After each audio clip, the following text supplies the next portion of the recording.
सभी देश के लोगों को मेरी क्रिसमस बोलना चाहूँगी। और हमारी ज्योति मैसी जी हैं जो बहुत ही कर्मठ नेता हैं और क्रिश्चियन समाज को बिलोंग करती है। और मैंने इनको बताया नहीं था कि मैं आज आऊँगी और मैं इन्हें क्रिसमस की बधाई देने आई हूँ जी।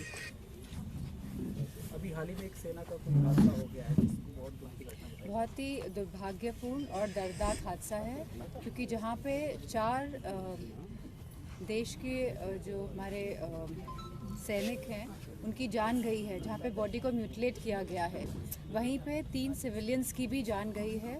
और जिन पे कोई ऐसी जिनको मारा गया है और जहाँ पे कोर्ट ऑफ इंक्वायरी भी अब बैठाई गई है कि इन 3 सिविलियंस को क्यों मारा गया है, तो मैं समझती हूँ बहुत ही दुर्भाग्यपूर्ण है। और मैं समझती हूँ कि गवर्नमेंट को तथ्यों को सामने रखना चाहिए। और जो कहते हैं सदन में कि पत्थर नहीं चल रहे हैं, जो कश्मीर की हालत आज भी सुधरी नहीं है। ब्रजभूषण बाहुबली सांसद अपने बाहुबल के दम पर संघ के अपने सहयोगी कुश्ती संघ के अध्यक्ष भी बन गए। अचानक सरकार बैकफुट पे आई 72 घंटे के अंदर, क्या वजह रही? कुश्ती संघ के अध्यक्ष उनके वो नहीं बने, उनके सहयोगी बने। तो मैं समझती हूँ जब सरकार के पास समय था, जब इनको हटाना चाहिए था ब्रजभूषण जी को, तब सरकार ने हटाया नहीं।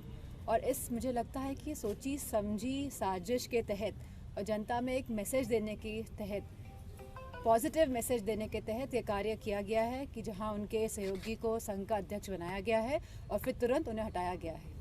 एक दिन पहले ब्राह्मण महासमाज की एक बैठक हुई राष्ट्रीय अध्यक्ष जी। तमाम बार खासकर स्वामी प्रसाद मौर्य हमेशा समाज के प्रति कुछ न कुछ टिप्पणी करते हैं।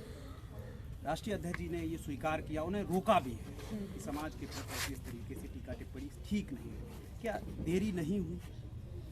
शुरू से ही राष्ट्रीय अध्यक्ष जी ने इस बात को कहा है कि ये उनके अपने खुद के विचार हैं, ये समाजवादी पार्टी के विचार नहीं हैं। और समाजवादी पार्टी उनके विचारों का समर्थन किसी भी रूप में नहीं करती है। 142 सांसदों पर कार्रवाई करना बहुत ही दुर्भाग्यपूर्ण है। और हिंदुस्तान की जो डेमोक्रेसी है, जो सबसे बड़ी डेमोक्रेसी है, जो लोकतंत्र है, वो भारत का लोकतंत्र है। और एक साथ जहाँ मुझे भी हटाया गया, सस्पेंड किया गया है, तो ये बहुत ही दुर्भाग्यपूर्ण है। और इससे ना केवल हिंदुस्तान में, ना केवल हमारे भारत में, बल्कि पूरे विश्व में इस बात का उल्लेख हुआ है। और हमेशा, और यह जो घटना है इतिहास के पन्नों में यह जड़ दी गई है। और हमेशा ऐसे याद किया जाएगा कि एक डेमोक्रेसी ऐसी थी, एक लोकतंत्र ऐसा था जहां एक सरकार ने 142 सांसदों को सस्पेंड किया है। मैडम, मैं समझती हूँ इनकी मानसिकता को दर्शाता है इस तरह की टिप्पणी देना। और जो भारत का जो सनातन धर्म की बात करते हैं, जहाँ राम राज्य की बात हो रही है आज, तो मेरा मानना है और मेरा समझना है कि हम सबको अपने हृदय में, अपने अंदर को जो राम जी के स्वभाव है उनको अपनाना है, उनको ग्रहण करना है। और इस तरह की टिप्पणियां करके यह उनका चरित्र को दर्शाता है। क्या 22 जनवरी को आप जाएंगे अयोध्या? अगर निमंत्रण आएगा तो जाएंगे। निमंत्रण रामलला ट्रस्ट की तरफ से, और अगर नहीं आएगा तो भी जाएंगे, बाद में जाएंगे। लगातार देश की जो हालत बनी हुई है उसमें अलग अलग तरह के एंगल दिए जा रहे हैं, जिससे कि जो देश के जो लोग हैं, जो जनता है, उनका ध्यान भटकाया जाए। लेकिन आज भी जो हमारी समस्याएं हैं वो है बेरोज़गारी है, गरीबी है, जहां लोगों को पौष्टिक आहार नहीं मिल रहा है। एक रिपोर्ट के अनुसार लगभग 70% हिंदुस्तान में लोग पौष्टिक आहार नहीं पा रहे हैं, आहार नहीं पा रहे हैं। इसी के साथ जहां सरकार एक तरफ 5 किलो आटा तो दे रही है, लेकिन वहीं यह सरकार नौकरी नहीं दे पा रही है।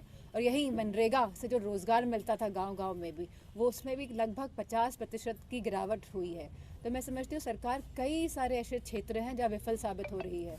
दिल्ली के मुख्यमंत्री के सम्मान से तलब किया जा रहा है ईडी का सम्मान। बिहार के डिप्टी सीएम, हमने देखा है पिछले 5 साल के कार्यकाल में लगातार ईडी का प्रयोग हो रहा है, इनकम टैक्स का प्रयोग हो रहा है, सीबीआई का प्रयोग किया जा रहा है, जो बहुत ही निराशाजनक है। और एक गलत तरह का मैसेज यह सरकार देना चाह रही है, जहां यह डर के माध्यम से देश को चलाना चाहती है। संसद जी, I think so that much is enough.